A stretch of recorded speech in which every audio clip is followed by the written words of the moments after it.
After everything I went through in my past life, you'd think I'd be done trusting people, but in a stupid me, I believed in my husband, I believed in my son, I believed I was loved. Turns out, I was just the stepping stone. The filler character. The background noise to their fake success. In that last life, I had studied like hell for the college entrance exam. I was aiming for Harvard, and I knew I had the scores to get in. I could practically feel that acceptance letter in my hands. But guess what I got instead? A 0. A fat, humiliating 0. Daniel, my husband who had paraded me around the village as the future Harvard scholar, turned on me the second the results came out. He didn't even ask what happened. Just threw a stack of torn textbooks in my face and called me lazy, a liar, a disgrace. The villagers laughed. They looked at me like I was dirt under their feet. But the worst part? My own son, Ryan, pointed at me in front of everyone and screamed, "She brings strange men home. She's a bad woman." And they believed him. They pushed me out of the house I built, out of the life I created. They forced me to leave Willow Creek in the dead of night with nothing but shame and silence. And Daniel? He smiled while his beloved Vanessa's so-called high school sweetheart got into Harvard using my scores. Yes, you heard that right. They switched my test with hers. He used my efforts, my dreams, to build her future. And years later, when I saw the three of them walking together, dressed in bright colors like a picture-perfect family, my so-called son looked me in the eye and said, "Stupid woman. You were so desperate to get into Harvard, and it ended up helping Aunt Vanessa instead. Thanks for your hard work." That was the moment it hit me. My scores were stolen. My life was stolen. They made me a villain in my own story. So I tried to fight back. But before I could expose them, they drowned me in a river. I remember the water filling my lungs, my vision going black, and the last sound I heard was Vanessa laughing. And then I opened my eyes in the past, just days before the entrance exam. This time, I wasn't crying. I wasn't afraid. I was ice cold. I handed in a blank exam, walked out of the classroom like a queen, and waited for the show to begin. Vanessa was standing outside with that same smug smile on her face, ready to play her little game. "Claire," she said sweetly, loud enough for everyone to hear, "I heard you've been studying really hard. Think you'll make it into college?" Daniel was there too, pretending to care, looking at me like I was some delicate flower he needed to protect, but his eyes were glued to her. I stared at them both, fists clenched, so tight my nails cut into my palm. In my last life, I told Daniel after the exam that I was sure I'd get into Harvard. He was thrilled, bragged to everyone. But when the results came and the acceptance letter had Vanessa's name on it, he turned on me like a switch. Liar. Cheater. Shameless woman. The villagers threw a party to celebrate, only to humiliate me when my transcript showed a big, ugly 0. They laughed in my face. And Daniel? He acted like he didn't know me. Tossed out my notebooks. Burned my study materials. Called me worthless. Then Ryan, me's sweet 5-year-old, stood in front of the crowd and yelled, "She hits me. She brings men home when dad's not around." The lies. The betrayal. All choreographed to perfection. So now, I'm not saying a word. Not explaining myself. Not fighting their stupid mind games. I'm letting them think they've won. Letting them believe I'm still that naive fool. But this time, I've already secured admission into Harvard through a special recruitment route. They don't know that. They think I'm counting on the regular entrance exam, the one I left blank. And when the results come in, when Vanessa gets a big fat 0 and I get a letter from Harvard, it'll be their turn to stand in the center of that stage and watch the world laugh. Back at home, Daniel was already playing the doting husband again. He rode up on his bike with an oily paper bag that looked like it came from the back of the pantry. "I got you a lotus cake," he said with a big smile, holding it out like it was some precious treasure. It reeked of mold. He didn't even care. "Wife," he said, "you're going to be the top scorer. I want to throw a big party when the letter comes." I smiled and nodded, watching him walk off with that same fake joy in his step. But I knew better. I saw the way he looked at Vanessa when no one was watching. I saw the money that vanished from our savings and reappeared in the form of new dresses for her. The whole town knew something was up, but they kept their mouths shut. Except for Mrs. Thompson. "Claire," she whispered one day as I passed, "you better keep an eye on your man. He's been spending a lot of time with that city girl. They say she's real educated. I didn't even bother responding. Let them talk. The louder they laughed now, the harder they'd fall later. Ryan, meanwhile, was growing bolder. The second I stepped into the house, he threw a tantrum like he was royalty and I was the help. "Why are you home so late?" he shouted. "You're married. You shouldn't be taking college exams. I missed dinner because of you. I'm starving." I looked at him coldly and said, "Figure it out yourself." He blinked, stunned, and then exploded. "I wanted custard. Make it now." He kicked over the stool and rubbed his snot all over the tablecloth. "Bad woman. Lazy. I don't want you as my mom." And then, like clockwork, Daniel came through the door with a scolding tone and zero real anger. "Ryan, don't talk to your mother like that." Then he turned to me with a proud grin. "I brought you your favorite cake." I didn't even touch it. I just stared at him, waiting for the next act. Because I knew exactly how the story went. But this time, I wasn't the one getting played. This time, I had the script memorized and I was going to rewrite the ending. When I stepped back into the house that evening, the tension in the air was so thick you could slice it with a butter knife. Ryan was already sprawled across the living room like he owned the place, his dirty socks tossed onto the couch, one of my favorite books torn open on the floor. That was the same book I used to study from, the one I'd underlined and highlighted and scribbled in during sleepless nights of preparation. In my past life, those books had gone missing days before the scores were announced. And now, here I was, watching it happen all over again, but this time, I knew exactly who the little traitor was. "Bad woman," he snapped without even glancing at me. "Why are you back so late? You're already married, but you're still trying to get into college. You made me miss dinner. I could have starved to death." I didn't even flinch. "Then you'd better learn how to cook," I said as I walked past him. His jaw dropped like I'd slapped him. "I want egg custard," he screamed, stomping over and kicking a chair. "Make it right now." When I didn't answer, he took things up a notch, smearing his disgusting, snot-filled nose all over the tablecloth and wailing like a possessed banshee. "You're lazy. You're a bad woman. I don't want you to be my mom anymore." And just like that, Daniel strolled through the door, right on cue, holding a greasy brown paper bag like it was a bouquet of roses. "Ryan," he barked with mock authority, but his eyes didn't show an ounce of real disappointment. Then he turned to me, smiling like everything was perfectly normal. "Wife," he said, "I bought you a treat. Lotus cake. From the market." I looked down at the oil-stained wrapping. It was clearly leftover inventory from the supply store edges damp, the paper yellowed, probably older than our marriage. He pushed it into my hands like it was a diamond ring, then continued beaming. "Claire, now that you're going to Harvard, we have to celebrate. I've told the neighbors, and we'll throw a big party once the letter arrives." And then, just like that, he turned and left again off to God knows where, or more likely, to Vanessa. I didn't need to follow him to know. He came home late every night, and the gossip mill in Willow Creek was already working overtime. "Mrs. Thompson pulled me aside 2 days later with a hushed voice and a conspiratorial tone.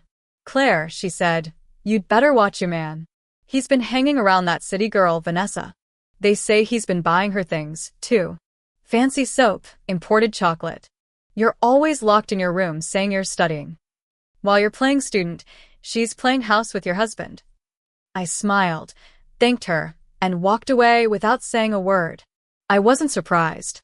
What they didn't know was that Daniel had already funneled his entire paycheck and half of our savings into spoiling Vanessa like she was royalty. She was wearing new dresses every week, her hair curled in fancy waves, her perfume sweet and heavy like syrup. They thought they'd already won. They thought I was clueless. But the truth?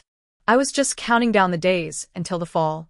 On the night before the big celebration Daniel planned to hold so confident that I'd be publicly humiliated all over again, I stayed up late. Not to study, not to cry, but to listen. And just after midnight, I heard rustling behind the bedroom door. Quiet footsteps. The faint sound of paper tearing. I crept closer and peeked through the crack, and there it was, Ryan, my sweet little monster, tearing my textbooks to shreds. One by one, he slashed pages with scissors, drew ugly symbols all over them with charcoal, and tossed them into a pile. He was talking to himself the entire time. "I hate her. She's a bad woman. She took Aunt Vanessa's place. Dad says only women from the city should be my mom. Country women don't deserve it. My chest tightened, not with sorrow but with rage. In my past life, I had blamed Daniel for everything. I'd never imagined that the 5-year-old who clung to Vanessa like she was a savior had also played a role. But now, standing there in the dark, I knew it had always been the two of them. Father and son. Co-conspirators. Little Ryan wasn't just repeating what Daniel told him, believed it. He had already decided that Vanessa, the woman who brought him sweets and whispered poison into his ear, should be his real mom. And I was the villain in his fairy tale. The next morning, Daniel was practically dancing as he prepared for the celebration banquet. He told the entire town to gather that afternoon, convinced that my failure would be the highlight of the season.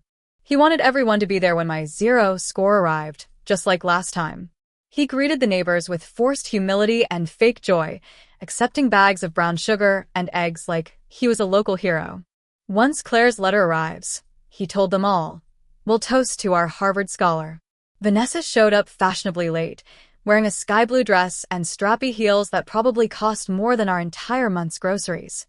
Her hair was curled perfectly, her makeup was flawless, and she looked like she belonged on the cover of a magazine, not standing in my front yard pretending to be supportive.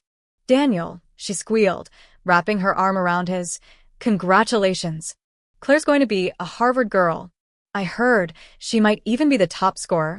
She turned to me with a smile that didn't touch her eyes. "Maybe we'll be classmates." I almost laughed. "Maybe," I replied smoothly. "We'll see soon enough." Mrs.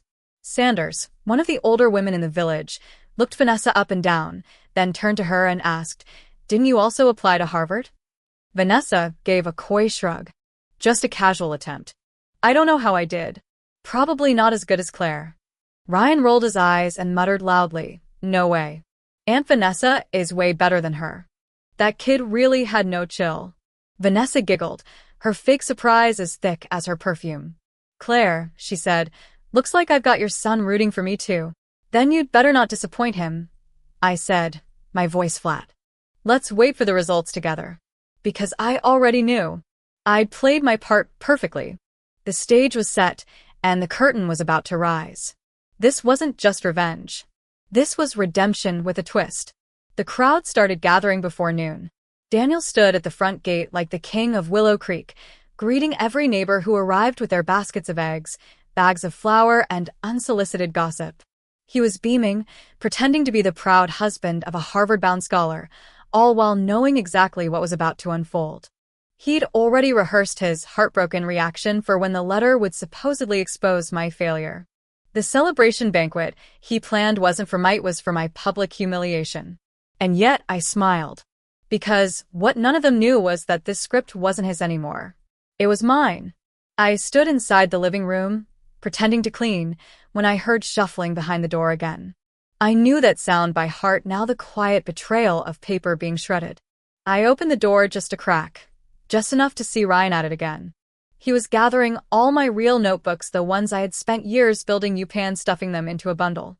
Then, from behind his back, he pulled out another set, ragged textbooks, covered in charcoal scribbles and knife slashes, the kind of mess a teacher would scoff at. He placed them on my desk, lining them up like evidence in a courtroom. "This will teach her," he muttered, eyes burning with hatred. "She's not my mom. Aunt Vanessa is the only one who should be." I didn't stop him. I didn't say a word.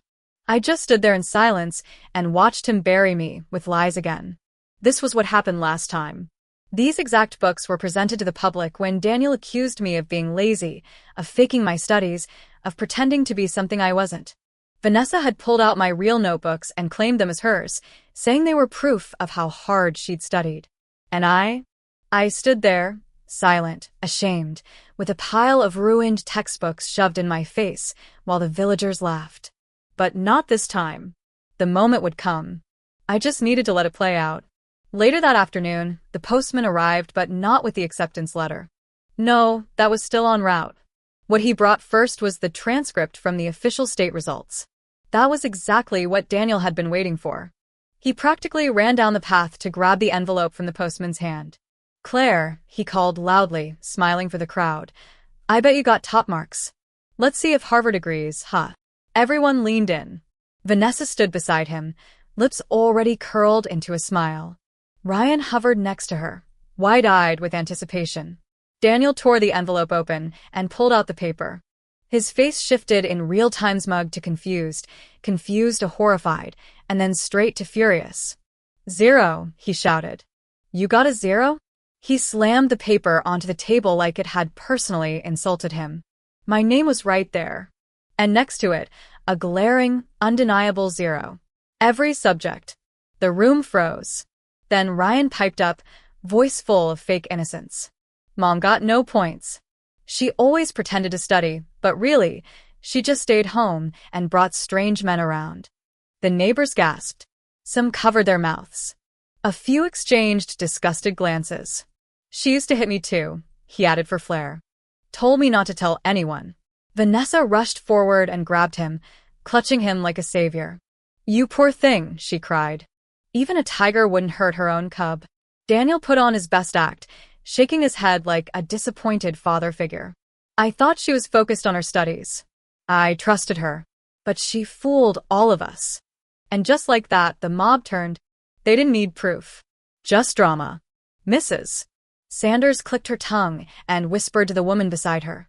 She always said she was studying, but who knows what she was doing in that room. Probably watching TV and eating snacks, another said. And now she's dragging her poor son into it. I let them talk. Let them throw their cheap words and fake pity like stones at my feet. Then Daniel, ever the showman, held up the transcript and shouted, black and white proof. 0 points. And she dared to tell people she was going to Harvard? She lied to all of us. Laughter rippled through the crowd. Vanessa giggled behind her hand. Claire, 0 points isn't the end of the world, she said, voice syrupy. But why lie? I guess I'm the only one heading to Harvard now. That's when we heard a familiar ring of a bicycle bell and the urgent sound of someone rushing toward us. Mr. Robinson, the director of Harvard's regional admissions office, pulled up to the gate, face flushed from the heat and excitement.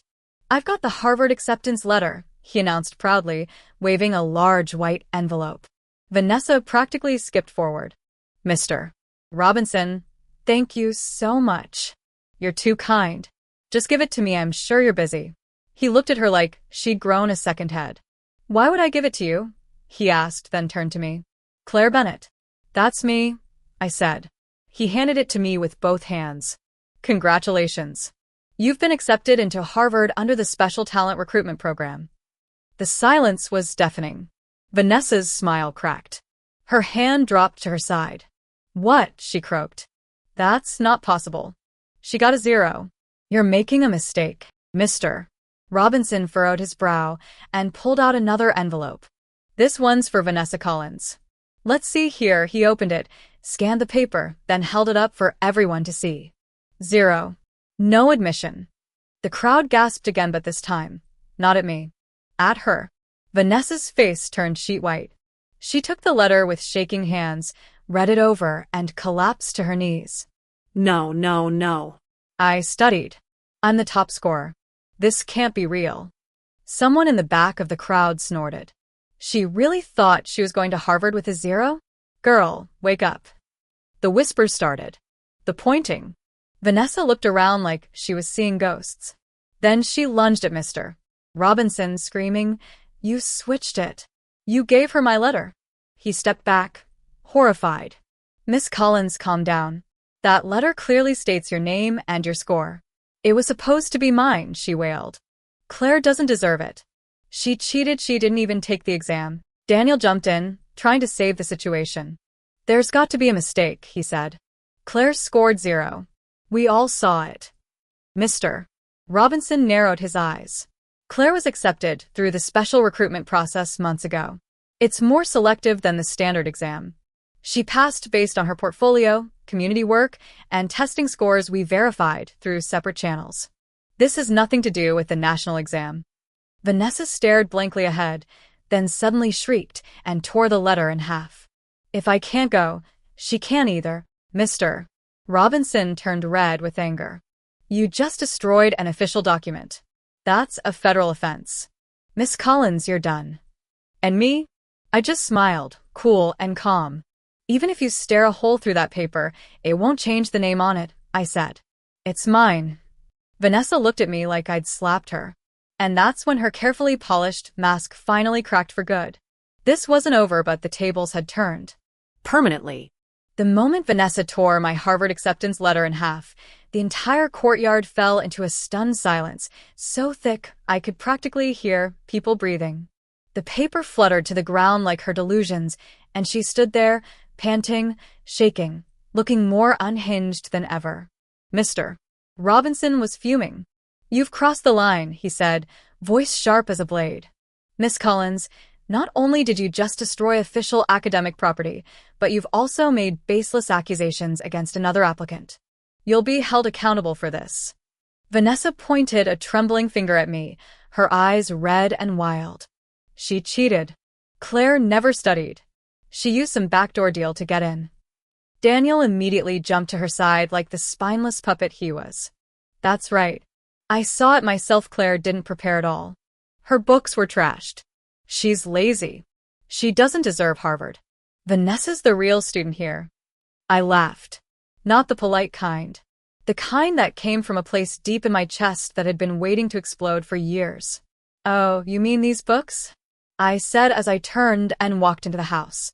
Everyone watched, confused, as I disappeared into the back room. Moments later, I returned, dragging out a heavy wooden box and dropping it on the porch with a loud thud. I opened the lid.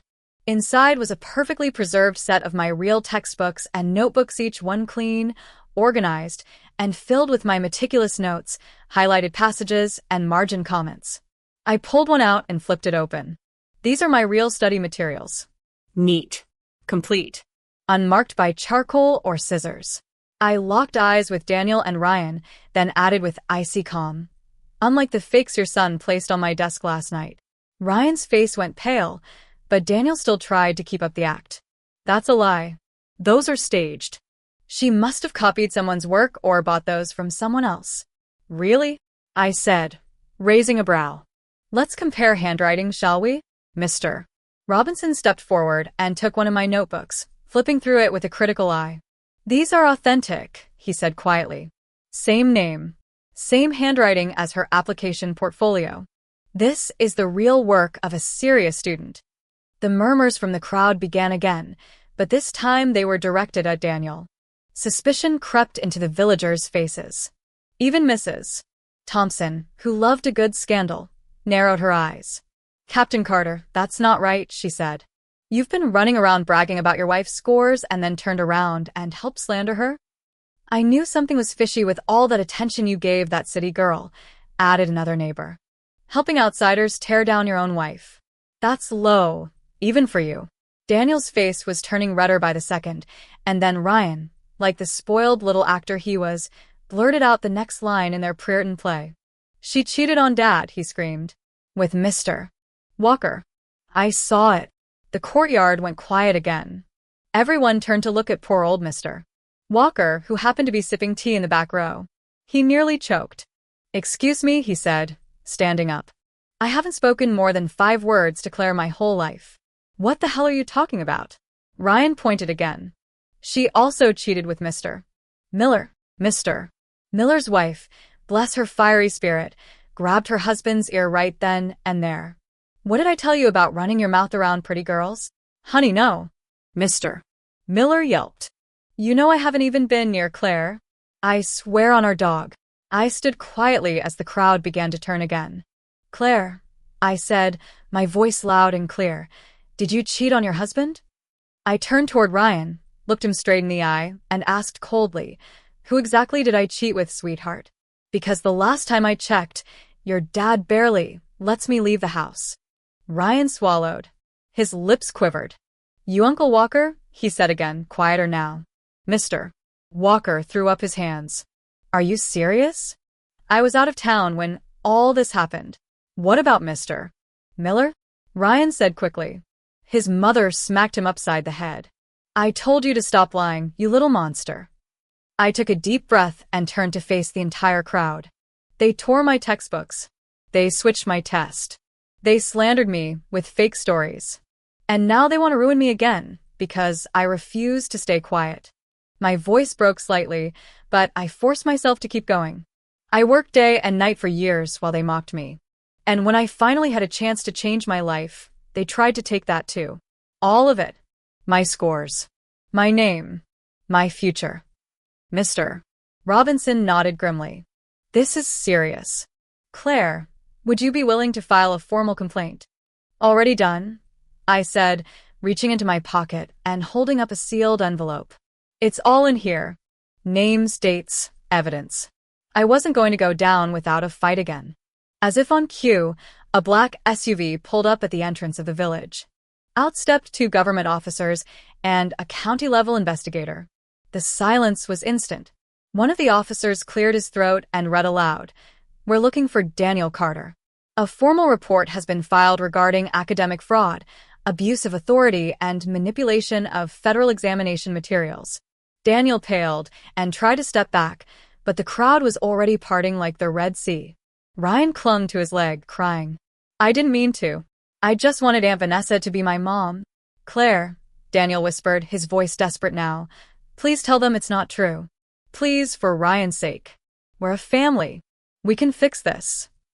I looked at him with the coldness of 10 winters. There is no we.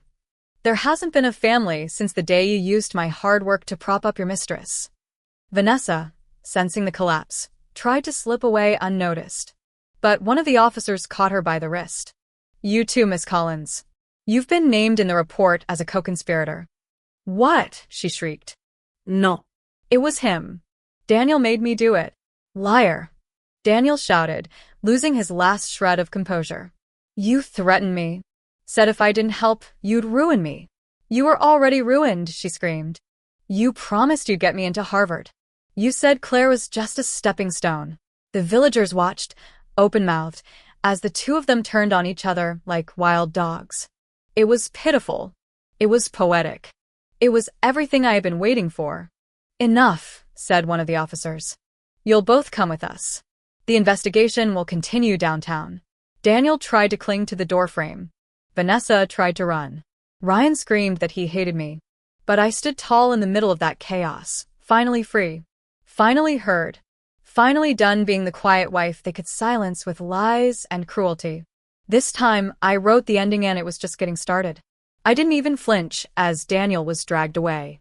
The villagers were frozen, watching him like a fallen idol, their so-called model husband and town leader now nothing more than a cautionary tale wrapped in handcuffs. Vanessa, of course, was still screeching, clawing at her silk blouse and blaming everyone but herself. I didn't bother sparing her a glance. The moment the officers closed the doors behind them and the SUV disappeared down the dusty road, I turned to Mr. Robinson. "I'd like to file for divorce. Immediately." I didn't raise my voice. I didn't cry.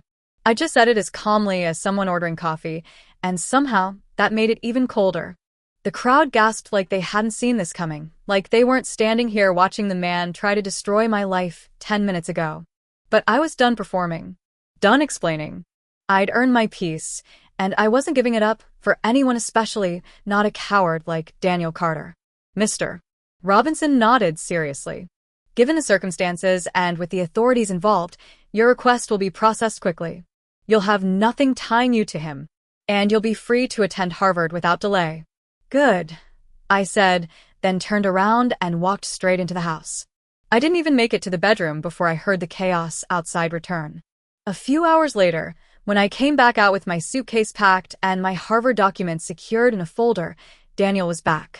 He was standing in the yard, dirt on his knees, shirt wrinkled, lip bleeding like he'd fallen hard and still clutching a crumpled lotus cake in his hands like it was some kind of peace offering.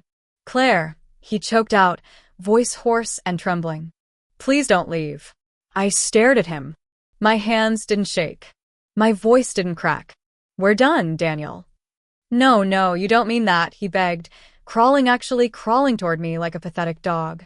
"I know I messed up, but I can change. I'll support your education. You won't have to lift a finger.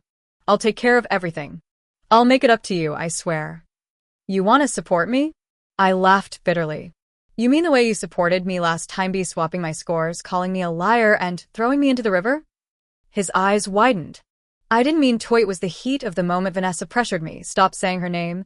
I cut him off coldly. She didn't force you to do anything. You were the one who kissed her in front of me. You were the one who held my son's hand while he accused me of sleeping with half the village. You were the one who looked me in the eye and told me I was nothing. I was wrong, he whispered. Please, Claire. Give me one more chance. You had your chance. And you used it to drown me. That's when Ryan showed up, dragging his little feet behind him, face red from crying, his eyes swollen and wild. Mom, he sobbed. Don't leave me. You're going to Harvard now. Are you really gonna abandon your own son? I looked down at him, not as his mother, but as the woman he betrayed. Now you remember I'm your mom? After screaming in front of the whole town that you wanted Aunt Vanessa instead. I didn't mean it, he cried. I was just joking. I didn't know it would be real. You didn't joke when you tore up my notes. You didn't joke when you called me a cheater. You didn't joke when you helped Vanessa frame me. You knew what you were doing, Ryan. You knew exactly what it would cost me, and you did it anyway. He tried to grab my leg like Daniel had, but I stepped back. I'm sorry, he wailed. Please take me with you. I don't want to stay here. You made your choice, I said, my voice colder than I thought I was capable of. You chose her. You called me a bad woman. You wished me gone. Well, here I am gone. Daniel grabbed my wrist. Claire, don't do this. I'll never forgive myself. I'll change. I'll spend the rest of my life making this up to you. I yanked my arm free. You don't get to spend the rest of your life with me. You'll spend it remembering what you lost. I've already wasted enough time on you. My train leaves in the morning. He dropped to the ground again, sobbing like a man who finally understood what consequences looked like. Ryan screamed and lunged toward me again, fists flying, tiny but vicious. I hate you. You ruined everything. Aunt Vanessa should have been the one to go to Harvard. Daniel tried to stop him, but it was too late. He kicked me in the shin. The same way he had in my last life, only now it didn't hurt. Not because it was soft, but because my heart had already gone numb. Take your perfect little family, I said through clenched teeth, and get out of my way. Mr. Robinson appeared again, stepping between me and the sobbing mess of father and son. Claire, the divorce has been approved by the county. You're free to go. I'll personally see that nothing delays your enrollment. Daniel let out a strangled sob and fell to the ground. Please. Just look at me one last time. Tell me there's hope. There's not, I said, voice flat. You taught me what love looks like when it's laced with poison. I'll never drink from that cup again. Ryan screamed one last time. You'll regret this. I'll hate you forever. I looked at him and finally let the anger show. You already did. Long before today. Daniel reached out for my suitcase like he could somehow stop me with one final grasp, but Mr. Robinson shoved him back. I turned and walked away, never once looking over my shoulder. Behind me, I could still hear them, the crying, the begging, the regret, but I kept walking. Out of the house. Out of the life they tried to bury me in. And straight toward the life I was always meant to live. Harvard was waiting. My future was waiting. And for the first time in 2 lives, I was finally walking into it on my own terms. The station platform was crowded and buzzing with early morning commuters, but all I heard was the sound of my own heartbeat thudding quietly beneath my chest as I clutched the folder with my Harvard admission letter and stepped toward the future I fought tooth and nail to reclaim. And for the first time in forever, I felt light, like the weight of years and betrayals had finally peeled off my shoulders. But of course, because the universe just couldn't help itself, I heard him before I saw him. Stumbling out from the crowd like a ghost wearing the face of the man who once called himself my husband, Daniel looked like he had been chewed up and spit out by life, his clothes wrinkled and stained, stubble covering his face, and in his arms was Ryan, still crying, still clinging to him with that confused, panicked look of a child who finally realized the tide had turned and no one was coming to save him. Claire, Daniel called out, limping toward me. Claire, wait and leave like this. But I didn't stop, I didn't even blink, I just tightened my grip on my suitcase and kept walking until he physically blocked my path and dropped his knees again, just like he did back at the house. Only this time there was no audience, no crowd to manipulate, just me, him, and the consequences he tried to outrun. "Please," he gasped. "I've lost everything. I have nothing left. Just you, just our son. Take us with you, please." And that's when Ryan reached for my coat and said, "Mom, don't go. To Harvard. Don't leave us, we're sorry." But it was too little, too late, and the words I'd rehearsed in my head 1,000 times finally rolled off my tongue like silk wrapped in steel. "You only call me Mom when you're scared, when you want something, when you realize you chose the wrong side." And I looked down at Daniel with all the cold clarity of a woman who had been drowned by the people she loved and still lived to walk away. "You said I was nothing, remember? That I was a fraud, a failure, a whore, and now you want to drag me back into that hell because your other option went up in flames?" He opened his mouth to speak, but I didn't give him the chance. I turned to Ryan, who had gone eerily quiet, his small fingers clutching at the hem of my coat, and I crouched down to meet him eye to eye. "You were 5 when you stood in front of the village and lied about me cheating on your dad. Do you know what that lie did to me?" His lips quivered, but he didn't answer. "You were 5 when you destroyed my notebooks, when you screamed you didn't want me as your mom, and you meant every word of it. So don't come crying now just because your precious Aunt Vanessa turned out to be a monster in lipstick." Daniel reached out again, but I stepped away. "You both made your beds, now lie in them." And just as I turned back toward the platform, the universe gave me one last gift. Because through the mass of travelers and vendors and students hugging their parents goodbye, I saw her, Vanessa, staggering through the crowd like a deranged specter from a bad dream, her hair tangled, her eyes wide and bloodshot, her clothes a mismatched mess of yesterday's fashion. And when she saw me, she didn't run, she screamed, "Claire, give me back my letter. That letter was mine. You stole Harvard from me." Everyone on the platform turned to stare, some with curiosity, some with pity, others just annoyed at the disruption. But I stood there like I'd seen a ghost crawl out of its own coffin. "I should be on that train, not you," she howled, grabbing a stranger by the arm and shaking them. Tell them I belong at Harvard." The man recoiled and waved for station staff. "She's insane," someone whispered. "That's the woman who tore up a real admission letter and claimed it was hers." And sure enough, the red-jacketed staff rushed over, trying to calm her down, but she wouldn't stop screaming. I was the top scorer. I was the chosen one. Daniel promised. And just as Daniel tried to melt back into the crowd, her eyes snapped to him, and she ran, charging him like a bull with mascara tears, slamming into him and shrieking, "You ruined everything. You said you'd give me Claire's future. You said she was just a placeholder." The two of them tumbled to the ground, Vanessa clawing at him while he tried to push her off, and in the middle of the chaos, Ryan was crying again, too paralyzed to move. And then it happened. Like fate decided to tie it all up in one cruel, poetic bow. Vanessa shoved Daniel hard, too hard, and he lost his balance right at the edge of the platform, and in his flailing, he dragged her with him, the two of them tumbling onto the tracks just as the screech of an approaching train filled the air. People screamed, staff blew whistles, and I stood frozen, not out of fear, but out of disbelief, watching the same hands that once tried to drown me now clawing for help as the train barreled forward. At the last second, Daniel managed to scramble out, his legs catching on the edge. Vanessa wasn't so lucky. The impact silenced everything, and when it was over, Daniel was screaming from the concrete with mangled legs and blood soaking through his pants. Ryan, sobbing into a stranger's chest, and Vanessa was gone. The crowd slowly backed away, horror etched into their faces, and me? I stood there and said nothing, felt nothing, just breathed, just watched, just let go. Because in that moment I realized I didn't need revenge anymore. They had destroyed themselves, the fire they set for me had swallowed them whole, and I had no interest in putting it out. The train doors opened and I stepped on board, walking past crying children and old couples and first-time students with dreams in their eyes. I found my seat, stared out the window as the platform slipped into the distance. And when the train finally pulled away from Willow Creek, Ohio, I didn't look back once. I didn't need to. That part of my story was over, and what came next wasn't about survival or proving anything. It was about becoming the version of myself that I had been forced to bury for so long.